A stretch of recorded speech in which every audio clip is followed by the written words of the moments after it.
Confident and strong. The ball is up and the tip is controlled by Grant Hill. Takes it away from Anthony and lays it in for the first.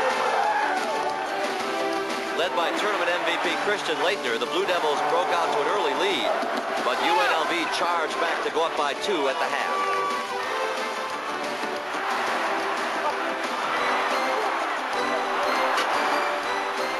Duke, however, never let the Rebels run away, and with a little more than 2 minutes left and UNLV up by 5, Bobby Hurley hit his third three-pointer of the game. A minute later, the Blue Devils tied the game, and then with time running down, Duke got the ball back again. 18 seconds left. Thomas Hill going to the hole. Pull-up jumpers up. It rolls off. Tip. Laettner has a loose ball. He's fouled in the play. No shot. No shot. That means it's 2 free throws for Laettner with 12 seconds left. When they called a timeout, we went to the bench. I just looked at Christian and said, "Late, you have it?" You know, he says, "Coach, I got it. I got him." It was a case where I've been shooting 80% all year, and especially well in the NCAA tournament from the free throw line. So the only thing that went through my mind the whole time was, if I make these, wow, we're going to beat UNLV. We're going to beat UNLV. Maybe the 2 most important free throws of his career. First one's good. Good. I knew he would hit him. I mean, I just knew that he would hit him. I don't know if I would hit him in that situation, but I knew Christian Laettner was going to do it. Shots up. Shots in. Duke by 2. 79-77. Now to Johnson, make him bring it up with 9 seconds left. Johnson to the right side. Johnson fakes. Looking. 5 seconds to Hunt. Anderson Hunt stops, fires a 3. No! It's off the mark. It's over. The Blue Devils have pulled off the biggest upset in the history of Duke basketball. The biggest upset in the history of Duke basketball.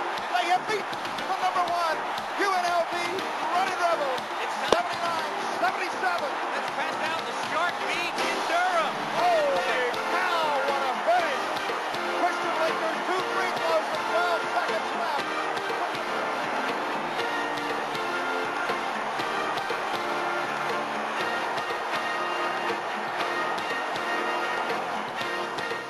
We had tried to prepare our team to win the national championship, not just to win the national semifinal game.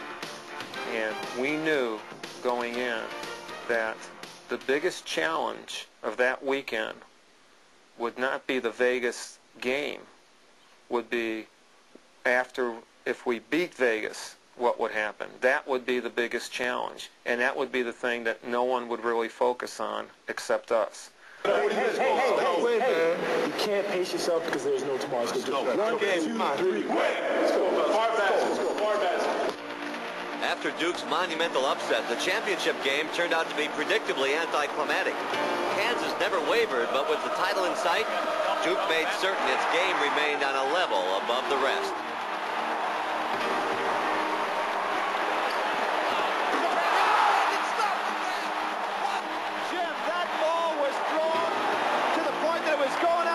I don't know how he got up there to get it. I never thought he would save it.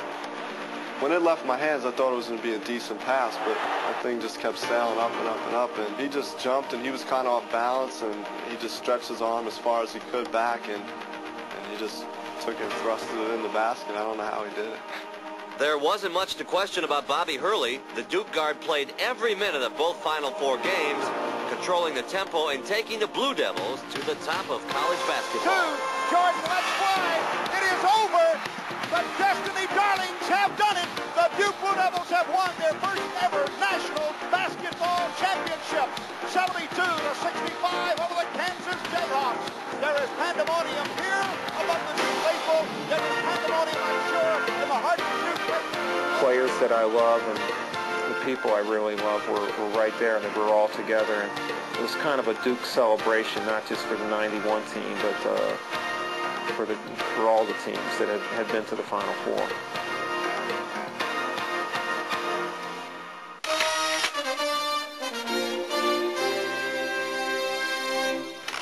In a year when the 4 majors were won by 4 different golfers, the Masters went to Ian Woosnam of Wales, who captured the first major title of his career, winning on the tournament's final hole. Boozman's win was the 4th consecutive by a European at Augusta. But thanks to Payne Stewart, who beat Scott Simpson in an 18-hole playoff, the U.S. Open title remained in American hands.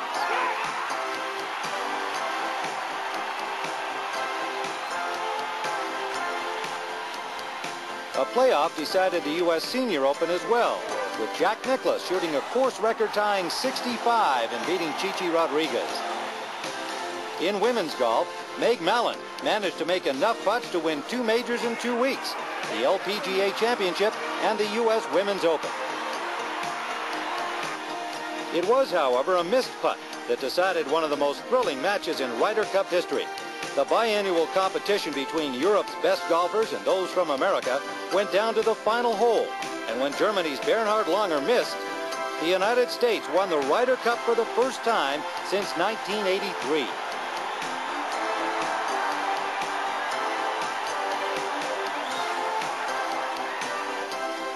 But without a doubt, the biggest story of the golf season was the legend of John Daly.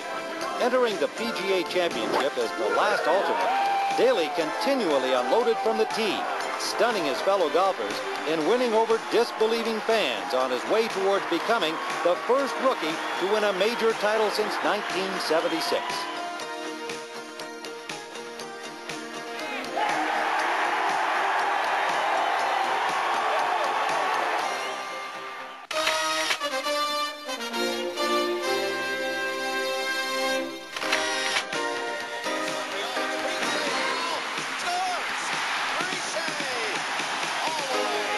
The most wide-open hockey season in the last decade began with no clear-cut favorite for the Stanley Cup and ended with a new order in both team and individual honors.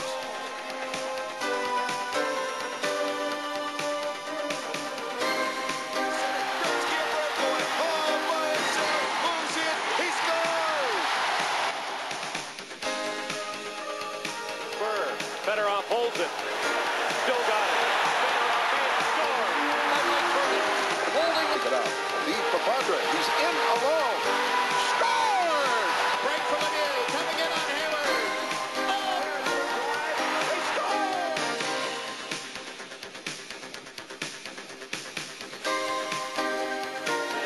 The big individual story was Brett Hull, who won his first goal-scoring title with 86, the 3rd highest total in league history. He scores! Brett Hull, number 50. He scores from the slot, and Hull has number 50. He becomes only the 5th player in NHL history to score 50 goals in 50 games. Number 16, Brett Hull scores number 50 here in the 3rd. Hull's St. Louis Blues made a quick playoff exit courtesy of the surprising Minnesota North Stars, who along with the Pittsburgh Penguins were the dominant teams of the Stanley Cup playoffs. After finishing a distant 4th in their division during the regular season, the North Stars knocked off both the Chicago Blackhawks and the Blues, and then the defending Cup champion Edmonton Oilers to reach the Stanley Cup Finals.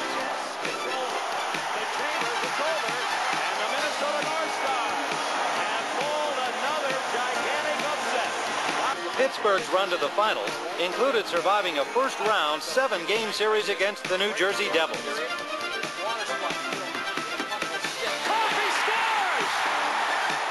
They followed that with a couple of easier wins over Washington and Boston, as the rest of the Penguins followed the lead of their star Mario Lemieux to their first final round appearance in team history. Both can't get it. Center.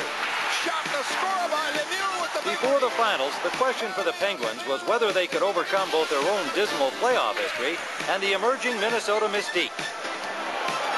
break. Up the ice comes Lemieux. One-on-one with Casey. Game is tied. First point of the playoffs, or at least of the final series, looked easy for Here's Lemieux.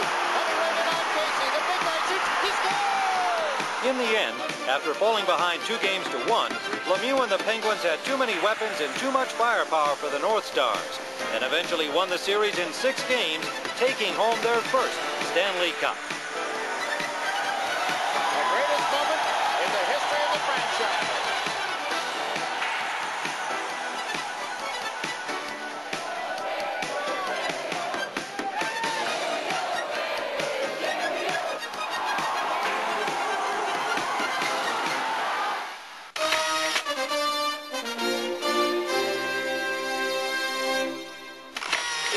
of stars, the star of stars soared above the rest. But the NBA season was once again filled with all kinds of spectacular performances.